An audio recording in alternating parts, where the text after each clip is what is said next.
Okay, thank you for joining me for Chapter 3, Part 3. This will cover pages 54 to 65. Some things that you need to pay attention to in this section of the chapter. If you look at the top of page 54, okay, we have a conversation among the guys about Slim. Okay, so why is this important information? Okay, the second thing, repetition, repetition, repetition. Okay, that is one of the things you have to annotate for. You should notice at least 3 instances of repetition, whether it's words, ideas, objects. Those are the things that you're looking for. Structurally, what kind of repetition do you see in the structure of Steinbeck's writing? The third thing, I want you to notice the difference in diction throughout this last section of the chapter. Okay, you should have been making annotations over diction in the first 2 parts. Okay, whether it's diction referring to the characterization of George and Lenny, or the how the mood is created, what he chooses, which words Steinbeck chooses to use. Those are things you have been looking for. Notice how it changes in this chapter, or the last section of this chapter, excuse me. And the last thing, number 4, what words does Steinbeck use to create the mood or moods in this section? Okay. So obviously you can tell a lot is going to happen in in the last 11 pages. So anytime you need to stop the video and then start back when you're done. Okay. Top of page 54. Went out in the barn, said George. He was going to put some tar on a split hoof. Curly's shoulders dropped and squared. How long ago'd he go? 5, 10 minutes? Curly jumped out the door and banged it after him. Whit stood up. I guess maybe I'd like to see this, he said. Curly's just spoiling or he wouldn't start for Slim. And Curly's handy, gosh darn handy. Got in the finals for the Golden Gloves. So that's a boxing reference. He got newspaper clippings about it. He considered. But just the same, he better leave Slim alone. Nobody don't know what Slim can do. Okay, why do you think that he makes that statement? Think about that. Jot down your thoughts. Okay. Think Slim's with his wife, don't he? Said George. Looks like it, Whit said. Course Slim ain't. Least I don't think Slim is. But I like to see the fuss if it comes off. Come on, let's go. George said, I'm staying right here. I don't want to get mixed up in nothing. Lenny and me got to make a steak. Okay. I think I've heard that phrase before about making a steak. Carlson finished the cleaning of the gun and put it in the bag and pushed the bag under his bunk. I guess I'll go out and look her over, he said. Old Candy lay still, and Lenny from his bunk watched George cautiously. When Whit and Carlson were gone and the door closed after them, George turned to Lenny. What you got on your mind? I ain't done nothing, George. Slim says I better not pet them pups so much for a while. Slim says it ain't good for them, so I come right in. I've been good, George. I could have told you that, said George. Top of page 55. Well, I wasn't hurting him none. I just had mine in my lap petting it. George asked, Did you see Slim out in the barn? Sure I did. He told me I better not pet that pup no more. Did you see that girl? You mean Curly's girl? Yeah. Did she come in the barn? No. Anyways, I never seen her. You never seen Slim talking to her? Uh-uh. She ain't been in the barn. Okay, said George. I guess them guys ain't gonna see no fight. If there's any fighting, Lenny, you keep out of it. I don't want no fights, said Lenny. He got up from his bunk and sat down at the table, across from George. Almost automatically, George shuffled the cards and laid out his solitaire hand. He used a deliberate, thoughtful slowness. More repetition. Lenny reached for a face card and studied it, then turned it upside down and studied it. Both ends the same, he said. George, why is it both ends the same? I don't know, said George. That's just the way they make 'em. What was Slim doing in the barn when you seen him? Slim? Sure. You seen him in the barn and he told you not to pet the pups so much. Oh, yeah. He had a can of tar and a paintbrush. I don't know what for. You sure that girl didn't come in like she come in here today? Top of page 56. No, she never come. George sighed. You give me a good whorehouse every time, he said. A guy can go in, get drunk, and get everything out of his system all at once and no messes. And he knows how much it's going to set him back. These here gel baits is just set on the trigger of the hoosgow. Lenny followed his words admiringly and moved his lips a little to keep up. George continued. You remember Andy Cushman, Lenny? Went to grammar school. The one that his old lady used to make hot cakes for the kids? Lenny asked. Yeah, that's the one. You can remember anything if there's anything to eat in it. George looked carefully at the solitaire hand. He put an ace up on his scoring rack and piled a 2, 3, and 4 diamonds on it. Andy's in San Quentin right now on account of a tart, said George. Lenny drummed on the table with his fingers. George? Huh. George, how long's it going to be till we get that little place and live on the fat of the land? And rabbits? I don't know, said George. We got to get a big stake together. I know a little place we can get cheap, but they ain't giving it away. Old Candy turned slowly over. His eyes were wide open. He watched George carefully. Lenny said, Tell about that place, George. I just told you just last night. Go on. Tell again, George. Well, it's 10 acres, said George. Got a little windmill. Got a little shack on it and a chicken run. Got a kitchen, orchard, cherries, apples, peaches, cots, nuts. Got a few berries. There's a place for alfalfa and plenty water to flood it. There's a pig pen and rabbits, George. No place for rabbits now, but I could easy build a few hutches and you could feed alfalfa to the rabbits. Darn right I could, said Lenny. You gosh darn right I could. George's hand stopped working with the cards. His voice was growing warmer. And we could have a few pigs. I could build a smokehouse like the one Grandpa had, and when we kill a pig, we can smoke the bacon and the hams and make sausage and all like that. And when the salmon run up river, we could catch 100 of 'em and salt 'em down or smoke 'em. We could have 'em for breakfast. They ain't nothing so nice as smoked salmon. When the fruit come in, we could can it. Excuse me. We could can it. And tomatoes. They're easy to can. Every Sunday, we'd kill a chicken or a rabbit. Maybe we'd have a cow or a goat, and the cream is so gosh darn thick you got to cut it with a knife and take it out with a spoon. Lenny watched him with wide eyes, and old Candy watched him too. Lenny said softly, We could live off the fat of the land. Sure, said George. All kinds of vegetables in the garden, and if we want a little whiskey, we can sell a few eggs or something, or some milk. We'd just live there. We'd belong there. There wouldn't be no more running round the country and getting fed by a Jap cook. No, sir. We'd have our own place where we belonged and not sleep in no bunkhouse. Tell about the house, George, Lenny begged. Top of page 58. Sure, we'd have a little house and a room to ourselves, little fat iron stove, and in the winter we'd keep a fire going in it. It ain't enough land, so we'd have to work too hard. Maybe 6, 7 hours a day.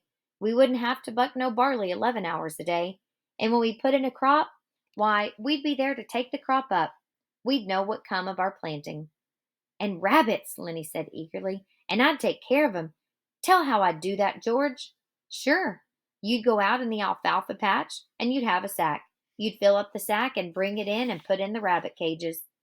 They'd nibble and they'd nibble, said Lenny, the way they do. I seen 'em. Every 6 weeks or so, George continued, them does would throw a litter so we'd have plenty of rabbits to eat and to sell, and we'd keep a few pigeons to go flying around the windmill like they done when I was a kid. He looked raptly at the wall over Lenny's head. And it'd be our own and nobody could can us, meaning fire them. If we don't like a guy, we can say, Get the hell out, and by gosh, he's got to do it. And if a friend come along, well, we'd have an extra bunk and we'd say, Why don't you spend the night? And by gosh, he would. We'd have a setter dog and a couple of striped cats, but you got to watch out them cats don't get the little rabbits. Lenny breathed hard. You just let 'em try to get the rabbits. I'll break their gosh darn necks. I'll smash 'em with a stick. He subsided, grumbling to himself, threatening the future cats which might dare to disturb the future rabbits. George sat entranced with his own picture. When Candy spoke, they both jumped as though they had been caught doing something reprehensible. Candy said, "You know where's a place like that?" George was on guard immediately. "S'pose I do," he said. "What's that to you?" "You don't need to tell me where it's at. Might be any place." "Sure," said George. "That's right. You couldn't find it in 100 years." Candy went on excitedly. "How much they want for a place like that?" George watched him suspiciously. "Well, I could get it for $600. The old people that owns it is flat bust, and the old lady needs an operation. Say, what's it to you? You got nothing to do with us." Candy said, "I ain't much good with only one hand. I lost my hand right here on this ranch. That's why they give me a job swamping. And they give me excuse me, and they give me $250 because I lost my hand.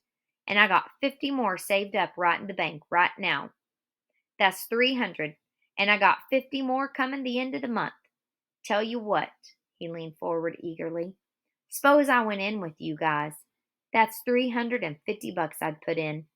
I ain't much good, but I could cook and tend the chickens and hoe the garden some. How'd that be?" George half closed his eyes. "I gotta think about that.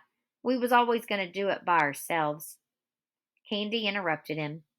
"I'd make a will and leave my share to you guys in case I kick off, 'cause I ain't got no relatives nor nothing. You guys got any money? Maybe we could do her right now." George spat on the floor disgustedly. "We got $10 between us." Then he said thoughtfully, "Look, if me and Lenny, top of the page 60, if me and Lenny work a month and don't spend nothing, we'll have $100. That'd be 450. I bet we could swing her for that. Then you and Lenny could go get her started, and I'd get a job and make up the rest, and you could sell eggs and stuff like that." They fell into a silence. They looked at one another, amazed. This thing they had never really believed in was coming true. George said reverently, "Man, I bet we could swing her." His eyes were full of wonder. "I bet we could swing her," he repeated softly. Okay, what is the importance of this paragraph that starts with "they fell into a silence"? Okay, look at the diction in this paragraph. Look at the mood, okay, that's created, the tone. Make your annotations. Okay, I'm going to start with Candy. Candy sat on the edge of his bunk. He scratched the stump of his wrist nervously. "I got hurt 4 years ago," he said. "They'll can me pretty soon. Just as soon as I can't swamp out no bunkhouses, they'll put me on the county. Maybe if I give you guys some money, you'll let me hoe in the garden even after I ain't no good at it. And I'll wash dishes and little chicken stuff like that. But I'll be on our own place, and I'll be let to work on our own place," he said miserably. "You seen what they done to my dog tonight? They says he wasn't no good to himself nor nobody else. When they canned me here, I wished somebody'd shoot me. But they won't do nothing like that. I won't have no place to go, and I can't get no more jobs. I'll have $30 more coming, time you guys is ready to quit." George stood up. "We'll do her," he said. "We'll fix up that little old place and we'll go live there." He sat down again. They all sat still, all bemused by the beauty of the thing. Each mind was popped into the future when this lovely thing should come about. George said wonderingly, "S'pose they was a carnival or a circus come to town, or a ball game, or any dang thing." Old Candy nodded in appreciation of the idea. "We'd just go to her," George said. "We wouldn't ask nobody if we could. Just say we'll go to her, and we would. Just milk the cow and sling some grain to the chickens and go to her." "And put some grass to the rabbits," Lenny broke in. "I wouldn't never forget to feed them. When we gonna do it, George?" "In 1 month. Right squack in 1 month. Know what I'm gonna do? I'm gonna write to them old people that owns the place that will take it, and Candy'll send $100 to bind her." "Sure will," said Candy. "They got a good stove there?" "Sure, got a nice stove. Burns coal or wood." "I'm gonna take my pup," said Lenny. "I bet by goodness he likes it there. By goodness." Okay, look at the diction and the tone in this part of the chapter. What is different here than what we've been exposed to previously. Okay, I'm going to pick up with 61, starting with voices. Voices were approaching from outside. George said quickly, "Don't tell nobody about it. Just us three and nobody else. They liable to can us so we can't make no stake. Just go on like we was going to buck barley the rest of our lives. Then all of a sudden someday we'll go get our pay and scram out of here." Lenny and Candy nodded, and they were grinning with delight. "Don't tell nobody," Lenny said to himself. Candy said, "George, huh? I ought to have shot that dog myself, George. Should not have let no stranger shoot my dog." The door opened. Slim came in, followed by Curly and Carlson and Wit. Slim's hands were black with tar and he was scowling. Curly hung close to his elbow. Top of page 62. Curly said, "Well, I didn't mean nothing, Slim. I just asked you." Slim said, "Well, you've been asking me too often. I'm getting gosh darn sick of it. If you can't look after your own gosh darn wife, what do you expect me to do about it? You lay off of me." "I'm just trying to tell you that I didn't mean nothing," said Curly. "I just thought you might have saw her." "Why didn't you tell her to stay the hell home where she belongs?" said Carlson. "You let her hang around bunkhouses, and pretty soon you're going to have something on your hands and you won't be able to do nothing about it." Curly whirled on Carlson. "You keep out of this lest you want to step outside." Carlson laughed. "You gosh darn punk," he said. "You tried to throw a scare into Slim and you couldn't make it stick. Slim throwed a scare into you. You're yellow as a frog belly. I don't care if you're the best welter in the country. You come for me and I'll kick your gosh darn head off."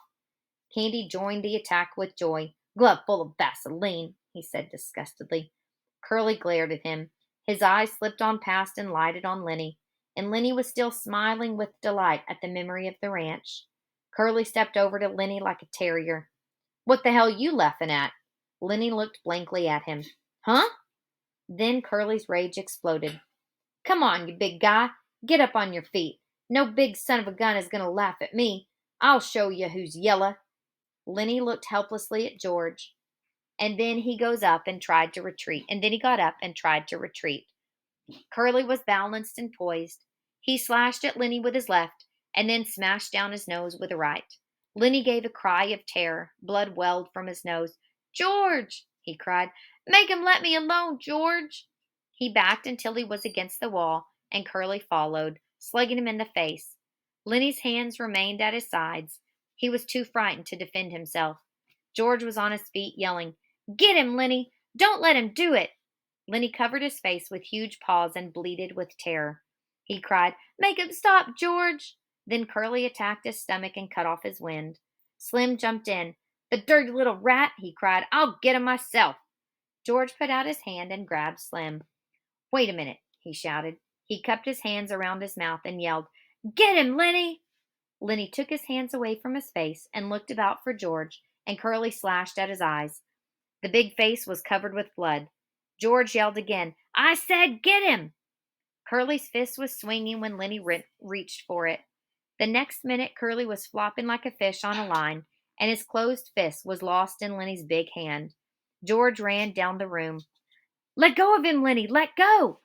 But Lenny watched in terror the flopping little man whom he held. Blood ran down Lenny's face. One of his eyes was cut and closed. George slapped him in the face again and again, and still Lenny held on to the closed fist. Curly was white and shrunken by now, and his struggling had become weak. He stood crying, his fist lost in Lenny's paw. George shouted over and over, "Let go his hand, Lenny, let go! Slim, come help me while the guy got any hand left." Suddenly, Lenny let go his hold. He crouched cowering against the wall. "You told me to, George," he said miserably. Curly sat down on the floor, looking in wonder at his crushed hand. Slim and Carlson bent over him. Then Slim straightened up and regarded Lenny with horror. "We got to get him into a doctor," he said. "Looks to me like every bone in his hand is bust." "I didn't wanna," Lenny cried. "I didn't wanna hurt him." Slim said, "Carlson, you get the candy wagon hitched up. We'll take him into Soledad and get him fixed up." Carlson hurried out. Slim turned to the whimpering Lenny. "It ain't your fault," he said. "This punk sure had it coming to him, but Goodness, he ain't hardly got no hand left. Slim hurried out and in a moment returned with a tin cup of water. He held it to Curly's lips. George said, Slim, will we get canned now? We need the steak, meaning we need the money, we need the job. Will Curly's old man can us now? Slim smiled wryly. He knelt down beside Curly. You got your senses in hand enough to listen? He asked. Curly nodded. Well, then, listen, Slim went on. I think you got your hand caught in a machine.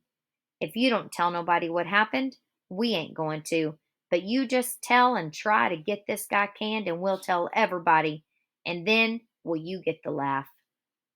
I won't tell, said Curly. He avoided looking at Lenny. Buggy wheels sounded outside. Slim helped Curly up. Come on now. Carlson's going to take you to a doctor. He helped Curly out the door.